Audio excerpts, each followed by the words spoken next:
कहानी की शुरुआत में कार्मेन नाम की एक स्पेनिश लड़की को दिखाया जाता है जो यूके के शहर लंदन में रहती है। कार्मेन का इस दुनिया में कोई नहीं है सिवाय बारनबी नाम के एक रिच बॉयफ्रेंड के जो उससे बहुत प्यार करता है। बारनबी नहीं चाहता कि कार्मेन कोई जॉब करे, जबकि कार्मेन एक इंडिपेंडेंट और शॉर्ट टेम्पर्ड लड़की होती है। वो एक कैफे में काम करती है जो उसके डेली सर्वाइवल का एक जरिया होता है। वो बारनबी के साथ उसके घर में रहती है, पर साथ ही वो उसे इसका किराया भी पे करती है, जो बारनबी को एक परायापन सा लगता है। इसलिए वो एक दिन उसे शादी के लिए प्रपोज कर देता है, जिसके लिए कार्मेन भी हाँ कर देती है क्योंकि वो भी उससे प्यार करती है। जिसके बाद हम उसे एक फ्रेंच रेस्टोरेंट में देखते हैं जहाँ वो अपने दोस्तों के साथ बैचलर पार्टी कर रही होती है, क्योंकि कुछ ही दिन बाद बारनबी से उसकी शादी होने वाली है। वहीं हम उस होटल के इवेंट होस्ट को देखते हैं जो कुछ कस्टमर्स को ये कह रहा होता है कि आज सारे टेबल्स बुक हो चुके हैं। तभी रेस्टोरेंट के बाहर हम किट नाम के एक चार्मिंग लड़के को देखते हैं जिसने अपने दो दोस्त टॉम और थियो के साथ उसी होटल में खाने का प्लान बनाया है, पर उनके लिए वहाँ कोई भी टेबल नहीं बचा था सिवाय एक बड़े से टेबल के जिस पर पहले से कार्मेन और उसकी दोस्त मौजूद होती हैं। ये तीनों भी उसी टेबल के दूसरी तरफ बैठ जाते हैं और टॉम और थियो उन लड़कियों के आउटफिट का मजाक बना रहे होते हैं, जबकि किट हाथ में कैम लिए खामोश बैठा कार्मेन को ही शूट कर रहा होता है और कार्मेन भी ये नोटिस कर रही होती है कि वो उसे ही देख रहा है। तभी उस होटल का होस्ट कार्मेन से कुछ डिस्कस करके उसे मना लेता है और वहाँ बैठे उन सारे कस्टमर्स के आगे ये अनाउंस करता है कि फ्रेंच ट्रेडिशन के मुताबिक कार्मेन को अपनी शादी से पहले एक आखिरी बार अपनी मर्जी के किसी अजनबी लड़के को किस करना होगा। तभी कार्मेन अपने किसिंग पार्टनर को चुनने के लिए चारों तरफ नजरें घुमाती है, पर हर तरफ बूढ़े और शादीशुदा मर्द मौजूद होते हैं। तभी उसकी नजर उन तीनों लड़कों पर जाती है जिनमें से सबसे चार्मिंग उसे किट नजर आता है, जो शुरुआत से उसे ही देख रहा होता है। इसलिए वो अपने किसिंग पार्टनर के तौर पर उसी को चुनती है। किट भी ये देखकर बहुत खुश होता है और अपने दोस्तों के हाथ कैम थमाकर कार्मेन की ओर बढ़ता है। ये दोनों एक दूसरे को किस करते हैं, जिससे उस होटल का फ्रेंच ट्रेडिशन पूरा होता है और वहाँ पर मौजूद सभी लोग अपने अपने लोगों के साथ बिजी हो जाते हैं। लेकिन इन दोनों के दोस्त ये देखते हैं कि किट और कार्मेन की किस अभी तक खत्म ही नहीं हुई है। ये दोनों एक दूसरे को किस करते ही जा रहे हैं। हर कोई उन्हीं को देख रहा होता है। यही कि अजनबी होने के बावजूद वो दोनों एक दूसरे में खो चुके हैं, जिससे वहाँ एक सन्नाटा छा जाता है। तभी वेटर की प्लेट से एक चाकू गिरता है जिसकी आवाज सुनकर इन्हें होश आता है। ये देखकर कार्मेन एम्बैरेस हो जाती है और होटल के बाहर चली जाती है, जिस पर किट भी उससे बात करने के लिए उसके पीछे जाता है, पर वो उसे कहीं नजर नहीं आती। इसलिए वो वापस होटल के अंदर आ जाता है जहाँ हर कोई उसके लिए तालियां बजा रहा होता है, जबकि किट उसके दोस्तों को कैंप बंद करने के लिए कहता है। जिसके बाद हम कार्मेन को देखते हैं जो उस किस से पहले तक एक स्ट्रॉन्ग लड़की लग रही थी, पर अब वो अपने जज्बात को लेकर एक अजीब तरह के कंफ्यूजन में पड़ गई है। यही कि बारनबी के रहते हुए उससे ये कैसे हो गया, और साथ ही उसे खुद पर बहुत गुस्सा भी आता है, जिस पर वो खुद को चोट पहुंचाती है क्योंकि उसे लगता है कि उसने बारनबी को चीट किया है, जबकि बारनबी उसके हाथों पर पट्टी बांधकर उसे ये समझाता है कि इसमें तुम्हारी कोई गलती नहीं है, तुम तो सिर्फ एक ट्रेडिशन पूरा कर रही थी और तुम्हें अपने गुस्से पर कंट्रोल करना चाहिए, वरना एक दिन तुम्हारा गुस्सा किसी की जान ले लेगा। जिसके बाद हम उसी रात किट को देखते हैं जो कार्मेन की वीडियो देख रहा होता है जो उसने होटल में रिकॉर्ड की थी। दरअसल उसे पहली ही नजर में कार्मेन से प्यार हो गया था और वो उससे दोबारा मिलना भी चाहता है, जिसके लिए वो उसके कैफे तक पहुंच जाता है। पर कैफे के बाहर उसे कुछ याद आने लगता है जिससे वो थोड़ा टेंस्ड हो जाता है और फिर हिम्मत करके कैफे के अंदर जाता है। कार्मेन उसे देखकर गुस्सा हो जाती है और काम के बीच ही वहाँ से भाग जाती है। किट भी उसके पीछे जाता है और एक बार फिर ये दोनों एक दूसरे के सामने होते हैं। वो उसे कहती है कि कुछ दिन बाद मेरी शादी होने वाली है और उस दिन हमारे बीच जो भी हुआ वो सिर्फ एक ट्रेडिशन था जो मैंने उस होस्ट के फोर्स करने पर पूरा किया। पर किट सीधे पॉइंट पर आता है और उससे कहता है कि ये हम दोनों जानते हैं कि वो कोई कैजुअल किस नहीं थी। हो सकता है कि तुम्हारी शादी किसी और से हो जाए, पर मैं ये सोचकर जिंदगी भर परेशान नहीं रहना चाहता कि मुझे जिससे प्यार हुआ उससे बात करने की मैंने कोशिश तक नहीं की। ये कहकर वो घुटनों पर बैठ जाता है और उससे एक मुलाकात की भीख मांगता है, जिसे कार्मेन भी मना नहीं कर पाती क्योंकि कहीं न कहीं वो भी उसके चार्म से अट्रैक्ट हो चुकी है। वो उससे पूछती है कि तुम हर वक्त ये वीडियो क्यों लेते रहते हो, जिस पर किट कहता है कि अगर तुम मिलने नहीं आई तो मैं इस वीडियो के सहारे ही जीने वाला था। कार्मेन उसके सेंस ऑफ ह्यूमर और बातों से इम्प्रेस हो जाती है और एक मुलाकात के लिए मान जाती है। उसी रात जब वो घर जा रही होती है तो उसे लगा कि कोई उसका पीछा कर रहा है। ये बात वो बारनबी को बताती है और यहाँ हमें पता चलता है कि स्पेन में कार्मेन का एक साइको बॉयफ्रेंड हुआ करता था जो अभी भी उसकी जान के पीछे पड़ा है। इसलिए वो मैड्रिड छोड़कर लंदन आ गई और उसे लगता है कि वो यहाँ भी पहुंच चुका है। इस पर बारनबी उससे कहता है कि वो इतने बड़े शहर में तुम्हें कैसे ढूंढ सकता है, बल्कि मुझे तो लगता है कि वो उस रेस्टोरेंट वाला लड़का होगा जिसके साथ तुमने उस ट्रेडिशन को पूरा किया। ये सुनकर वो उससे कहती है कि वो लड़का ऐसा नहीं है, तुम उसे नहीं जानते। जिसके बाद वो अगले ही दिन किट से मिलने जाती है और उसे एक पंच कर देती है क्योंकि उसकी वजह से कैफे के मालिक ने उसे फायर कर दिया। जिस पर किट कहता है कि वैसे भी तुम जैसी खूबसूरत लड़की को वो जॉब सूट ही नहीं करती। जिस पर कार्मेन उससे पूछती है कि तुम्हें कौन सी जॉब सूट करती है।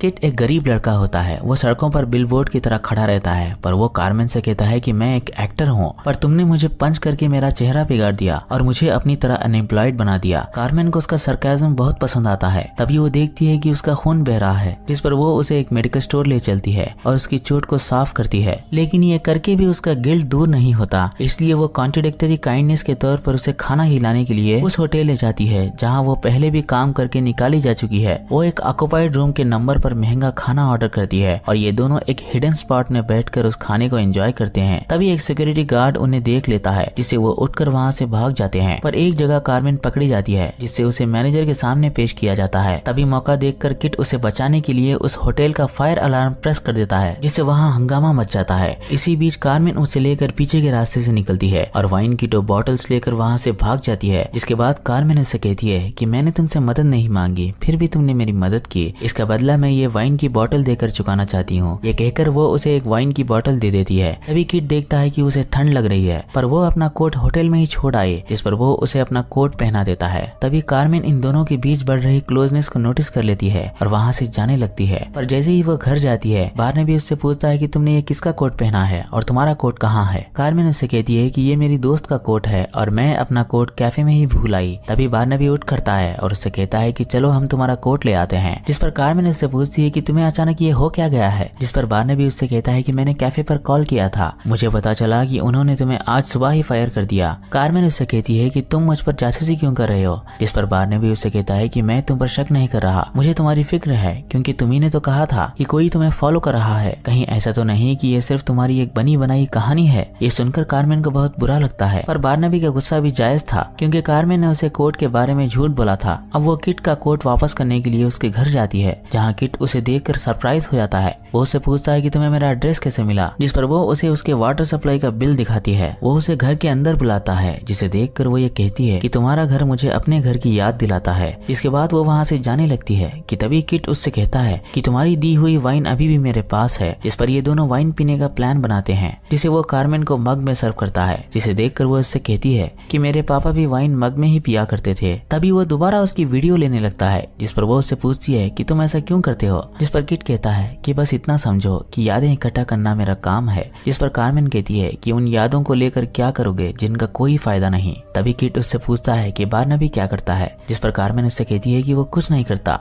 जिस पर किट कहता है तो फिर वो काफी रिच होगा, फिर तुम्हें जॉब करने की क्या जरूरत है। कार्मेन कहती है कि मैं अपना खर्चा खुद उठाना पसंद करती हूँ, पर तुम क्या समझे, मैं बार्नाबी से पैसों के लिए शादी कर रही हूँ। मैं उससे शादी इसलिए कर रही हूँ क्योंकि मैं उससे प्यार करती हूँ। जिस पर किट कहता है तो फिर मेरे साथ यहाँ क्या कर रही हो। इस बात का जवाब कार्मेन देना नहीं चाहती, इसलिए वो वहाँ से जाने लगती है। पर किट उसका जवाब सुनने के लिए उसके पीछे जाता है। तभी वो सामने से बार्नाबी को आते देख किट को लेकर छुप जाती है और किट से यह कह देती है कि मैं यहाँ इसलिए हूँ क्योंकि मैं भी तुमसे प्यार करने लगी हूँ, मुझे तुम बहुत पसंद हो, पर अब बहुत देर हो चुकी है क्योंकि इसी सैटरडे को बार्नाबी से मेरी शादी होने वाली है और उसे मैं धोखा नहीं देना चाहती। ये कहकर वो वहाँ से भाग जाती है। किट ये बात अपने दोस्तों से शेयर करता है, इस पर वो उससे कहते हैं कि तुम्हारे पास सच्चा प्यार पाने का सिर्फ एक ही मौका है। अगर उसकी शादी बार्नाबी से हो गई तो इस कहानी में ट्विस्ट कैसे आएगा। इधर कार्मेन भी बार्नाबी को सब कुछ बता देती है कि कैसे उस होटल वाले लड़के से दोबारा मिली और उसके साथ वक्त बिताया, लेकिन अब वो उसे दोबारा कभी नहीं मिलेगी। जिस पर बार्नाबी उससे कहता है कि अगर तुम चाहो तो मैं हमारी शादी की डेट रुकवा सकता हूँ, क्योंकि मैं नहीं चाहता कि तुम मजबूरी में कोई गलत फैसला लो। अब कार्मेन के लिए एक तरफ बार्नाबी है जो उसकी बहुत केयर करता है और दूसरा किट जिसके साथ वो बहुत खुश रहती है। उसे इन दोनों में से किसी एक को चुनना होगा, पर जैसा कि उसके पास बार्नाबी को छोड़ने की कोई वजह नहीं थी, इसलिए वो बार्नाबी से शादी करने का फैसला करती है। दूसरी तरफ हम किट को देखते हैं जिसे टॉम और थियो ने यह हिम्मत दी कि वो अपने सच्चे प्यार को किसी और का होते हुए कैसे देख सकता है। जिस पर किट उस शादी को रोकने के लिए उस रजिस्टर ऑफिस पहुंच जाता है, मगर तब तक वो दोनों शादी करके वहाँ से निकल जाते हैं, जिससे किट को बहुत दुख होता है। जिसके बाद हम बार्नाबी को देखते हैं जो उसे एक महंगे रेस्टोरेंट में लेकर आया है, जहाँ वो शीशे की ग्लास में शैंपेन पी रहा होता है, जिसे देखकर कार्मेन को किट की बातें याद आ रही होती हैं। यही कि बार्नाबी कोई काम नहीं करता, वो इतना रिच है, तो फिर तुम्हें काम करने की क्या जरूरत है। अब जैसे ही वो घर आते हैं वो उसे हनीमून के टिकट्स दिखाता है, लेकिन कार्मेन का ध्यान कहीं और रहता है, जिसे बार्नाबी भी समझ जाता है। तभी कार्मेन वाइन पीने के लिए ग्लास की जगह मग उठा लेती है, जिस पर बार्नाबी गुस्से में उससे ये कहता है कि मैंने इतने महंगे ग्लासेस इसलिए खरीद रखे हैं ताकि तुम इस चीप से मग का इस्तेमाल न करो। ये सुनकर कार्मेन को गुस्सा आ जाता है, इस पर वो वाइन को उस ग्लास में सर्व करके नीचे गिरा देती है। इधर किट भी कार्मेन की उन वीडियोस को देखकर उसे मिस कर रहा होता है कि तभी कार्मेन वहां पहुंच जाती है और उसे कहती है कि मैंने बारनबी को हमेशा के लिए छोड़ दिया है। जिसके बाद ये दोनों एक दूसरे के करीब आ जाते हैं। वहीं दूसरी तरफ बारनबी को दिखाया जाता है जो अपनी उन वीडियोस को देख रहा होता है जो उसने कार्मेन के करीब आते समय चुपके से रिकॉर्ड की थी, जिनमें कार्मेन इतनी खुश नहीं लग रही जितनी कि वो किट के करीब होते हुए लग रही है, जो इस बात का सबूत भी है कि कार्मेन ने बारनबी से कभी प्यार ही नहीं किया। अब कार्मेन उससे कहती है कि मुझे बारनबी से माफी मांगनी होगी क्योंकि मैंने उसके साथ बहुत बुरा बर्ताव किया जबकि उसने हमेशा मेरी केयर की।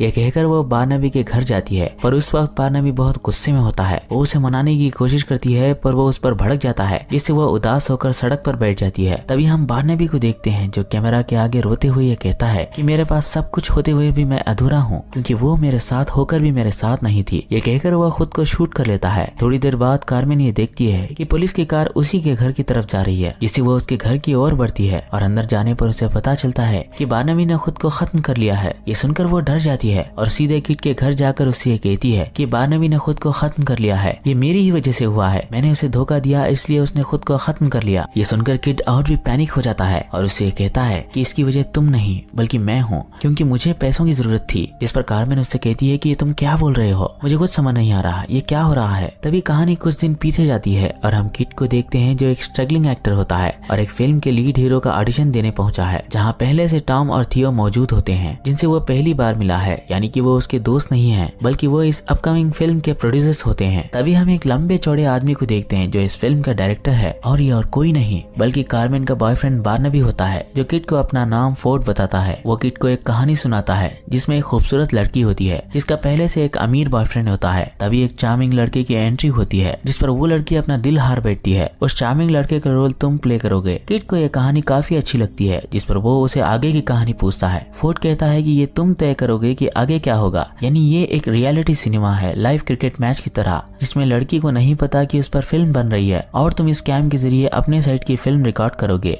यानी अब तक जो कुछ भी हमने देखा वो इस कहानी का सिर्फ एक पहलू था, जबकि दूसरे पहलू में हम ये देखते हैं कि जिस रात बैचलर पार्टी थी उसी दिन की सुबह बारनबी उस होटल के होस्ट से ये डील करता है कि आज रात इस होटल को सिर्फ बूढ़े और शादीशुदा लोगों से भर दो ताकि कार्मेन की नजर एक चार्मिंग लड़के पर जाए जो शुरुआत से उसे देख रहा होगा और जहाँ कहीं भी वो कार्मेन से मिलेगा वहाँ फोर्ड या फिर ये दोनों उन्हें शूट करेंगे जिसमें वो उस लड़की को अपने प्यार के जाल में फंसाकर उसके बॉयफ्रेंड से उसका ब्रेकअप करवाएगा। ये सुनकर वो घबरा जाता है और कॉन्ट्रैक्ट साइन करने से मना कर देता है जिस पर फोर्ड उससे कहता है कि मैंने तुम्हारे पॉकेट में पड़ी उस वाटर बिल को देख लिया है जिसे तुमने अभी तक पे नहीं किया और मैं तुम्हें इस रोल के लिए हफ्ते का $500 दूंगा जो तुम्हारे लिए मुंह मांगी रकम होगी। किट को पैसों की सख्त जरूरत होती है इसलिए वो ये फिल्म साइन कर लेता है। जिसके बाद कहानी वापस आती है जहाँ कार्मेन उससे कहती है कि इसका मतलब कि तुम सिर्फ अपना रोल निभा रहे थे। जिस पर किट कहता है कि मैं एक्टिंग तो कर रहा था पर मुझे सच में तुमसे प्यार हो चुका है। मैंने तुम्हें सच इसलिए नहीं बताया क्योंकि मैं कॉन्ट्रैक्ट साइन कर चुका था। तभी कार्मेन देखती है कि बारनबी जिसने खुदकुशी कर ली थी वो उसके सामने जिंदा खड़ा है। ये देखकर वो लड़खड़ा जाती है और किट उसे वहाँ देखकर ये कहता है कि फोर्ड ये सब तुम्हारी वजह से हुआ है। इस पर कार्मेन कहती है कि ये बारनबी है, यानी कि फोर्ड ने कार्मेन से अपनी असली आइडेंटिटी छुपाई और किट को ये भी नहीं बताया कि वही कार्मेन का बॉयफ्रेंड है।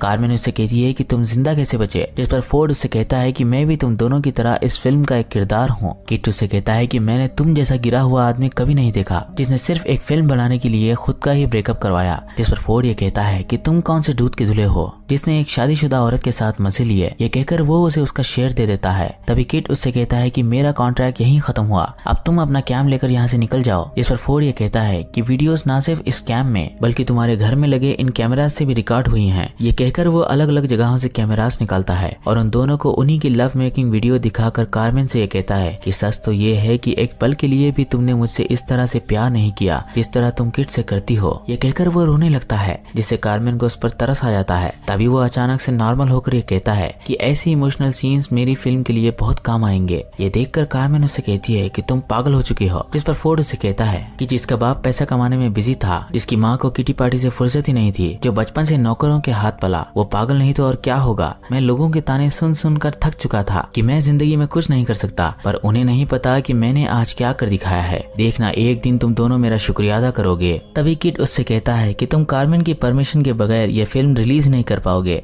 जिस पर फोर्ड उससे कहता है कि मैंने कार्मेन की साइन उसी दिन ले ली जिस दिन कार्मेन से मेरी शादी हुई थी। ये कहकर वो वहाँ से निकल जाता है। जिसके बाद इस फिल्म को अलग अलग कंट्रीज के फिल्म फेस्टिवल्स में दिखाया जाता है और फिल्म मेकर्स के द्वारा इस फिल्म को स्टैंडिंग ओवेशन मिलता है। जिसके बाद लंदन में इस फिल्म का प्रीमियर रखा जाता है, जहाँ प्रेस वाले टॉम और थियो से पूछते हैं कि ऐसी फिल्म बनाने का आइडिया सबसे पहले किसे आया। जिस पर वो दोनों उनसे ये कहते हैं कि ये आइडिया हम दोनों का है और आज रात भी ऐसा ही कुछ खास होने वाला है। तभी हम कार्मेन को देखते हैं जिसने फोर्ड की सक्सेस को देखकर किट को छोड़ दिया और किट साइड में अकेला उदास बैठा है और वो काफी गुस्से में है। अब फोर्ड का नाम स्टेज पर अनाउंस करने से पहले टॉम और थियो दोनों इस मोमेंट को रिकॉर्ड करने के लिए उठ खड़ते हैं और जैसे ही फोर्ड डयास की तरफ बढ़ता है, किट अपनी कोट से गन निकाल कर उसे शूट कर देता है, जिससे उधर हंगामा मच जाता है। तभी कार्मेन दौड़ती हुई फोर्ड की तरफ बढ़ती है और एम्बुलेंस के लिए चिल्लाने लगती है। तभी पुलिस भी किट को पकड़ लेती है और उससे पूछती है कि तुमने ये सब क्यों किया। किट उनसे कहता है कि ऐसा करने को मुझे टॉम और थियो ने कहा था।